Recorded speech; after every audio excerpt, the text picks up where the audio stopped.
everybody, I'm Rainbow and welcome to Dimensional Walking, a paranormal journey. And today I thought what I would do is give Michael a break because he's been doing quite a few of the videos. And I thought I would talk about something that has intrigued me ever since I went to Egypt, and that is edible gold. Now, I had never heard of it before I went to Egypt, but from what I understand, the pharaohs used to ingest a white powder gold, and this was supposed to give them a connection to the gods, and it was something that they did to try to open themselves up, every aspect of who they were, and to kind of ascend into the realms of the gods. And so what I did is I looked up some information on it, and I thought I would share it with you today because I find it very exciting. So let's get started, and I'm going to have to do some reading here. But I think you're going to find this very interesting because it's actually even it's even used today, and I had no clue. And I'm actually very intrigued with that because that would be something that I wouldn't mind trying myself. So here we go. So the first evidence of edible gold dates back to Egypt in the second millennium BC. Egyptians believed that feeding on precious metals attracted the favors of the gods. It was a way for them to approach their divinities. Gold was eaten as a sacred food to ingratiate themselves to the gods. So I guess they kind of felt that, hey, if I'm ingesting and taking something in that gives me abilities like you, then I should be hanging out here with you. Because a lot of people think that they were always in preparation of the afterlife, and yeah, they were. I mean, that's a given. But they were also in life always trying to attain something more. And we can always call it a meditation. We can call it this higher state of being, one with spirit, with self, one with the universe.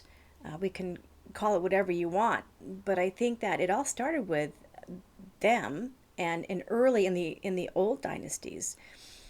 So I think we kind of, as human beings, have always wanted to attain something, and I also think that we always feel like we're missing out on something, and so this was a type of powder that was able to give them something that they sensed that they needed. So there's going to be some interesting connections here, so let's continue on. So the question is, what is monatomic gold? And it's also called that. It's called monatomic gold. It is called the elixir of life, the philosopher's stone, and it's also called MFKZT. And I think that's actually from the pharaohs, from Egyptian times. I don't know what MFKZT stands for. I don't think anybody does. But it is called MFKZT. And there's no other way of pronouncing it. I looked it up, and it's just that. So, the question is, what is monatomic gold, or also known as edible gold? It's a white powder known as, obviously, the elixir of the gods. The Egyptians were able to make it because they were known for being master alchemists. And when I was in Egypt, I remember going through the Khan Khalili, the old marketplace, and seeing the shops where they sold all kinds of herbs and everything under the sun. I mean, it's just like back in the old days.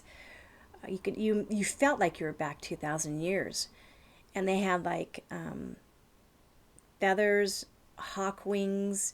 They had paws, not stuff that I really enjoyed looking at. They had tongues. They had eyes. They had a lot of stuff. And the people who worked in these shops actually knew how to use all of this. I think that since in the Bible, let's go back to when Moses was alive, that it's shown in the movie with Charlton Heston that, they were great alchemists and they were sorcerers, kind of, this kind of dark side of it. But I truly believe that the Egyptians understood the balance of nature and they were kind of more in tune with their environment, more so than we are today. So I think the alchemists back then were able to do things probably that we've lost. How it was made is a mystery, but we do know that it was used to modify, control, and enhance our biological chemistry. The white powder was ingested to allow energy to flow easily through the body with little or no resistance. So, this means that it's not hallucinogenic where your mind's affected. It affected every aspect of who you are. It affected your DNA. So it opened up the flow of the whole body, your four cornerstones. So it opened up the spiritual, the mental, the physical, and the emotional aspects of who you are as a human. And the Egyptians knew this. So they weren't taking something to kind of get a high. They were taking something to ascend to the gods. And that's the big difference here with what monatomic gold is all about, or edible gold. It's thought that if there was any reaction when ingesting it, it would be a mild emotional imbalance or strange reaction to a person's DNA. But from what I understand in finding out information on this, there's basically very little effects of it. Believe me, I'm not saying go out and take it. I'm just saying this is the information that I found. There's no, studies done on edible gold and what it does for the human body, or to the human body. But from what I understand, and from people I do know who have taken it, they swear by it. So, you just have to just decide for yourself. I'm not advocating anything here. It's just something that is interesting to me and I'm attracted to. The white powder gold supersedes the resistance of enabling continuous flow of energy that will wash and heal the body down to the subatomic level. So it just supersedes anything that the body blocks. So it just kind of like water. It goes under, around, over. It just kind of frees up and eases up any blocks that somebody has. And I understand that there's a lot of people who take it specifically to unblock any issues and problems that they've had throughout their lives. So the Egyptians created a white powder gold in its purest form. They knew how to do this. They fully understood the alchemical quality of the sacred monatomic elements to hasten the ascension process. And remember, that's what I was stating. For them, this was about being equal or being in the realm of the gods. They wanted to hang with the gods. The Egyptians fasted before and during their consumption of the edible gold, which also included consuming monatomic iridium and rhodium. So they took other elements as well, and they knew how to do this. So where do you find it today? I mean, that's the one thing, or what's the history of edible gold today? Well, there are products for sale, and you can find them on Amazon, supposedly for medical or other purposes, which claim to contain monatomic gold, or the M state materials, or ormes, arbitrarily rearranged monatomic elements, or ormus. Specific product names include, and I'm not even going to go into that because I don't want to kind of give you guys the idea that I'm trying to push this on you guys. I'm just stating that it's available today. The materials are variously claimed to be elemental white gold powder, the alchemist philosopher's stone, or medicinal gold. The story goes, Arizona farmer David Hudson, and you can look him up, Hudson, David Hudson, discovered an unknown material in his soil with unusual properties. In 1975, he sent out a sample of the soil to have it analyzed. Hudson claimed the soil contained gold, silver, aluminum, and iron. Other versions of the tale say Hudson's sample contained platinum, rhodium, osmium, iridium, and ruthenium.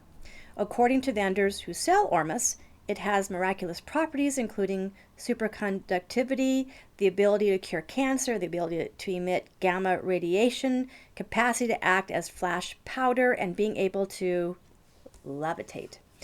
So that is one thing that I had heard back when I was in Egypt, was that if you took the white powder, you were able not only to levitate, but also there were claims of turning invisible. You could actually, at will, become invisible. And I think that's what was attractive to the pharaohs, because according to what I understand is when ancient aliens would come to visit the pharaohs, that they would just appear and then disappear. And the pharaohs thought, well, if they can do that, I want to go ahead and do that. And so that is what the white gold is supposed to do. I have no idea. I've never experienced it. This is just what I heard. Why exactly? Hudson claimed his material was monatomic gold.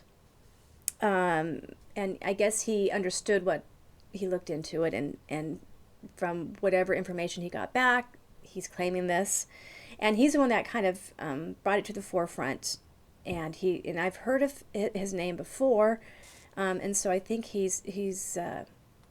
kind of set a trend where other people are trying to figure out how they could make their own, figure out how to do it. But, in this information, there was basically no scientific evidence to support anything about it. But, of course, they're going to put that in there because they want people to be very careful about whatever they decide to, if they decide to ingest it. So the pharaohs of Egypt believed that monatomic gold could clear the way for extraordinary lifespans. So it also was supposed to be something that made you live a long, long time. So, if you wanted to do that, that would be, something that they considered to take. It becomes transparent when viewed up close and was used to cure many diseases. It was believed that it could elevate the human body to magnificence. It works like a semiconductor that enlightens the mind. But just remember that monatomic gold is the one thing that it lightens up the DNA. So there's no such thing as junk DNA. What this is supposed to do is actually open up the blocks to our junk DNA, which actually makes you probably a superhuman, So if we've been blocked from knowing those aspects of ourselves, this is supposed to actually help enlighten and open and free us from any blocks that were put forth by whoever. We don't know. So where is it found, and what is its connection to Moses? I kind of brought him up a while ago. Well, in Mount Sinai, also known as Mount Surbit or Mount Horeb, there's an archaeological site where they used to mine turquoise. There's a cave of Hathor there, and where she was worshipped. She is also known as the cow goddess. Okay, just remember that. It goes back to the 3rd dynasty through the 12th, 18th, and 19th dynasties. Within certain areas, white ash was found 50 feet in width. It wasn't from mining the turquoise, because you don't get that from mining turquoise. They found no copper in the area. There were no smelters, and if there were smelters, as we know that whenever in ancient sites, when they dig it up, it's, they'll find pieces of glass from where there were smelters around the different villages. There were no impurities found in the white ash, and surprisingly, it was all taken. So in this ancient site, there was white ash in a lot of different areas, and they found that there were structures, and obviously the structures were created to, house this white ash.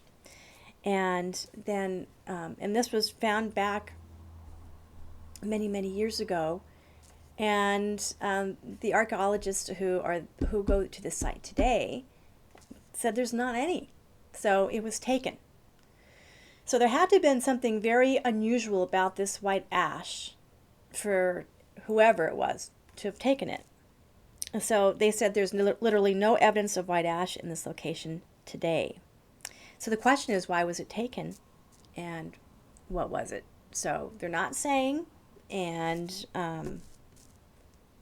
those who have looked into this site believe that it was the white powder gold, and that this particular area may have been the place where they made it. We know there were more slaves and slave masters there. So it's not like in the movie with Charlton Heston when he was portraying Moses, where you had all these people that had all this gold and they just decided to make a golden calf. That's just not how it worked. So there was probably gold there already, and they were making this pure white powder known as monatomic gold. Let's see. So it was thought to have been the location where monatomic gold was made. There is evidence that many important visitors came to the site, which means many pharaohs. There were pharaohs who did actually go there. And it's thought that Moses was there. Moses was called a different name, and I can't recall what his name was, but they believe that he actually knew, and this is just, I'm just putting this out here. I'm not trying to change history or get anybody mad at me, but it's assumed that Moses did know how to make monatomic gold, that he was at this site. This was close to the area where, the burning bush, and he got the Ten Commandments. So assuming that he knew about this area and assuming that he did take this because of his high status, then he would probably have been open up to get the Ten Commandments or get the messages that he got from the burning bush. So the area could have been their industrial area where the white powder gold was made. The white gold is also called the milk of Hathor. So remember, what did they make? They made a gold calf, a golden calf. So that makes sense because in this area is where there was a temple or a cave to Hathor. So it's interesting that in the Bible, during the time of Moses, as I was stating, that when he got the Ten Commandments, that there was the golden calf. The question is, how could they have made a golden calf if the people there were slaves or slave masters? So just let's look at life in reality. You're not going to have a whole bunch of people going over there who have a ton of gold, who are just going to give it up and just say, hey, yeah, let's go make a golden calf. I think in reality there was already gold there. I think the circumstances of what happened, as we all know in the movie The Ten Commandments, was this golden calf was created because there was the cave of Hathor. They were already worshiping her. And Moses came back and he said, hey, why are you doing this? I got this information. I got these 10 commandments, from the true God. And so when they burned the calf, just remember that and they knew how to do it because it was supposed that this area was the industrial location for this, that all these people probably ingested this gold, this pure white powder. And then they followed Moses out of Egypt because they actually, they were enlightened and they were able to follow him and understand the message even better. So that's just an assumption, obviously, but I think it's a pretty good assumption. So let's see here. As I stated, it's more logical that this was the place where they made the monatomic gold, and then they had it obviously available. They also would have been inclined to do ceremonies for worship. And probably, I'm sure some of the people who were there who actually went to the cave to worship Hathor probably took it to get direct messages they believed from the goddess. So, monatomic gold is something that people truly believe is the way of unblocking everything that is been placed in humans to keep us kind of in a mindset of lacking, of not being able to being enlightened, to where we are in the shadows of light, where we're not a part of the light. So it's truly believed that when you take this, you find your true self. You find where you come from. You find you're basically equal to the heavens and the gods. And since we're made in God's image, that kind of makes more sense, that statement, being made in God's image, if we just kind of remember who we are. So when I was living in Egypt, I had heard about monatomic gold, and that's where I first heard it. You could levitate, turn invisible, traverse to other dimensions, so you can go into other realities. And I also remember hearing that this is why the pharaohs themselves took it, so they could have the same characteristics of the gods. So how did they eat it? So they ate it in bread cakes. And these were offered up to the pharaohs. And you can find these bread cakes in a lot of different hieroglyphs all around Egypt. The people called it the sacred substance of the pharaohs. So, and I think that probably some of the priests and priestesses did eat from the bread themselves. So I think it was shared amongst many of the people. I don't think it was just directly to the pharaohs. I think that at certain ceremonies, certain times of the year, it was given to many of the people. Because I think, from what I understand, that in many, in the evidence that has been found of how the Egyptians lived, they were extremely enlightened people. They were an advanced culture, and I found that when I was in Egypt, I got the sense that there was something great and amazing that happened there. So, anyways, I hope you found this interesting. I find it very interesting. So if you have any more information that you want to share with all of us, please do, because I would love to hear more information if you have any. If you have questions, I'll try to find them for you. If you have any comments, please feel free to comment in. Michael and I really appreciate the fact that you guys watch our videos. It's pretty amazing sometimes that there's enough people out there who want to watch our videos. So thank you very much. If you have any friends you think might be interested in our channel, please share our channel with people. You can get a hold of us at dimensionalwalking@gmail.com. And if you want to check out any of the articles that we've done, you can go to truthseekerforum.com. I write for Paranormal Underground magazine. Please check that magazine out. Wonderful articles, and there's a lot of really cool information that you can find out about hauntings and ghosts and you name it, cryptids, everything paranormal. So you guys take care. Thank you so much for watching, and I will see you next time on the next video. And I don't know what that'll be, but I'll figure it out. Take care. Thank you.